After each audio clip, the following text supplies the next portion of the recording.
For those of you that watch me stream know, over the last week or so, I've been leveling and gearing up a brand new druid on Mankrik NA to actually get everything ready for Kata more than anything else. Now, it's been great fun to actually have a reason to go and run beta dungeons, which, to be fair, up until this time, have been largely ignored by me. I've been doing nearly full world tours each day over the last few days to get things like the cape from Vezax. Today's the day I'm going to get my runestone once I get 7 more essences. And overall, just going back and needing loot from Ulduar 10, needing loot even from Nax while, you know, it was freshly dinged. Like, it's all just been a lot of fun.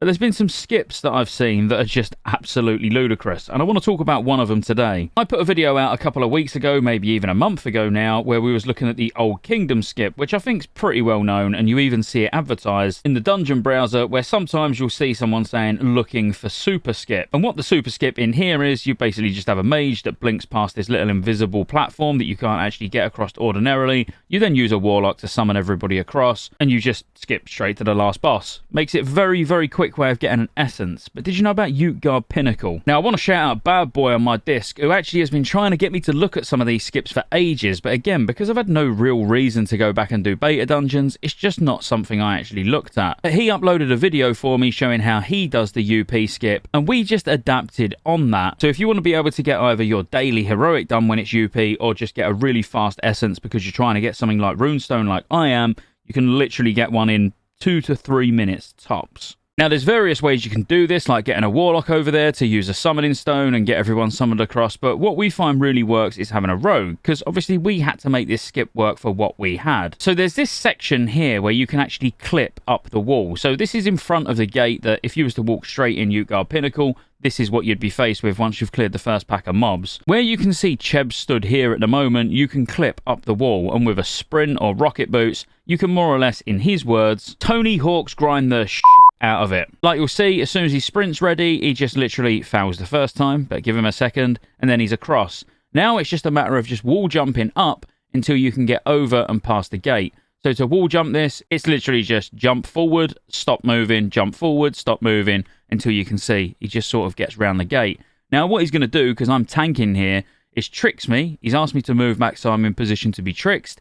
He'll put a tricks on me, and he'll go and pull the one trash pack that's in the room. So now he knows he can quickly pull that trash pack. It's going to put me in combat, and by the way, he is actually a combat rogue. As they run through, he'll killing spree, and he'll port through the gate back to us. Now all you need to do is just kill this trash pack, and then we've got to do it once more to pull the boss. The reason we pull this trash pack first is because we had done it before, where we actually pulled the boss, got the boss to about 40%, and then randomly those ads pulled with him when he came back, because obviously he runs backwards and forwards to those boats. So he's going backwards and forwards through the gate quite a lot, and he bought that trash pack back. So we thought it was safe just to do it in 2 little pulls, and no, as long as you can kill the last boss, you're not going to wipe. So at this point, all we'll be doing is waiting for his boots now to come off cooldown, or his sprint again. So he's got his sprint ready, he's gone off again, and he's just doing exactly the same thing again, but now he's going to tricks the boss to me instead. Like you can see, the boss has now started coming. He's going to make his way towards me. As soon as he's running through the gate, he's going to get a killing spree on, so he ports through the gate as the boss is running through the gate at the same time.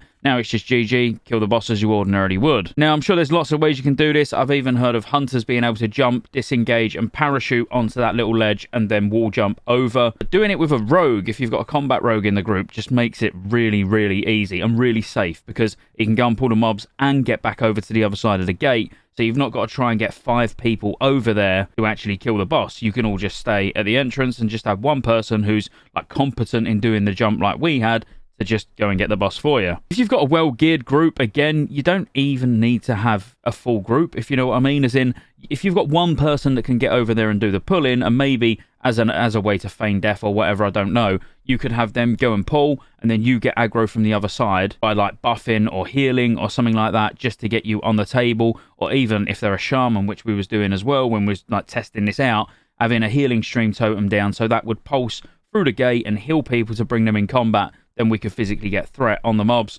They'd run through the gate. The problem is, when we was doing it with the shaman, he's got no way of getting back. But nothing actually resets. So technically, you can die as many times as you want here, and as long as one person's alive to actually drag the boss to the door, people can keep dying and just running back in. So you could just 4-man it and leave the other person on the other side of the gate for the entire fight, or just have them die and run back in anyway. I won't drag this out, but overall, it's a really, really good skip. And it's one that you should probably do, unless you want to get all the essences. Obviously, some of these skips are going to be less important when Gamma starts coming out, because every boss is going to be dropping the Scourge Stones that we need. But obviously, at the moment where you just need the essence from the final boss, any way you can get there as quickly as possible is probably a benefit to you.